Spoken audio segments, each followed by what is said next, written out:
All right, guys, today I want to talk about points on the human body to strike. Now, typically boxing, kickboxing, MMA, there's three areas of the body that you strike. Obviously, the first one is the head. Second one's the body.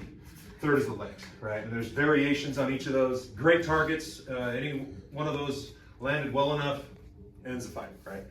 But there's parts on the body that are ignored that I think a lot of people overlook. You know, high-level strikers, high-level boxers, high-level kickboxers, they all know this stuff. But like a lot of fights I watch, a lot of sparring that goes on in here, I don't see this type of stuff, so I kind of want to share it with you guys.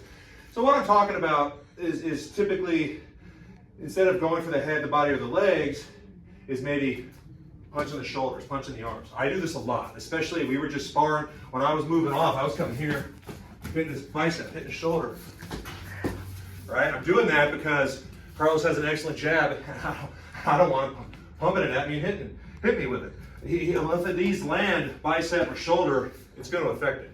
Canelo Alvarez, he tore a guy's bicep in a fight just by blasting his bicep and arm with hooks. You know, I don't have that type of power for my size. I'm a big guy, but my power's okay. But that is an option, right? If I know, especially in kickboxing, if I know guys have heavy hands, they want to get their hands off, I'll risk it. I will kick the arms. I've done this. When I know guys want to throw bombs with these, and even though they can kick, they want to throw bombs, I will come here, and I will throw kicks to the arm, to the shoulder. Body kicks are good too, but they expect that. Guys know, smart guys know that if they have heavy hands, I'm not going to trade hands with them. I'm going to look for low kicks typically, right? But there's nothing wrong with kicking his arms. I've done it all the time for years. I'll come up over and over. Yes, I run the risk of him catching that. If it's MMA taking me down, or even in kickboxing sweeping me.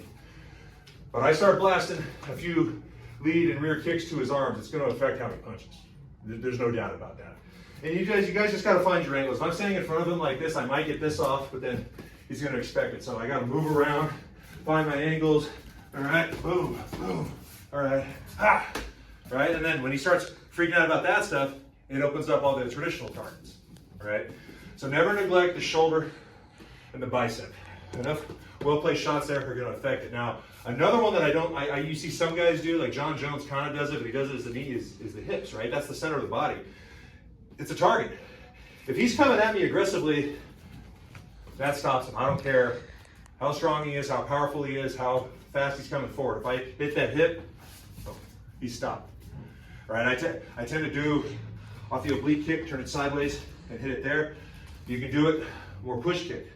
But then that turns into a push kick to the body, effective. But hitting the hips at someone's center, it's going to jeopardize their balance. It's going to stop their momentum in their tracks and give you a chance to counter. So if he's coming at me hard and his hips are exposed, look at that. Now I can go into whatever, right? You can't really punch to the hips. You're going to just hurt yourself. Punching someone in the hips, right? But in addition to the head, body, and leg strikes, mix in your shoulder and bicep strikes. Mix in your hip strikes. You know, guys get frustrated, and then it opens up the traditional stuff. Guys know to block this, to block this, to block this. But who's used to blocking this and blocking this? Because if he's blocking his head and whatever he's doing, he can't block his shoulders. He can't. I can hit him all I want. But if he reaches across to block the shoulder and does something weird, it's going to open up something. So I think that's something that more strikers should add into their arsenal, is attacking unorthodox points on the body. Obviously, the back of the head in any kind of competition, athletic competition, is illegal because it's dangerous. In the street, that's a whole other game, but we're not talking about that. Obviously, when your ass is on the line, you need to use what you need to use to emerge victorious. But, you know, looking for the hips, shoulder, biceps, when you guys are doing your striking training, is going to add some depth and diversity to your game.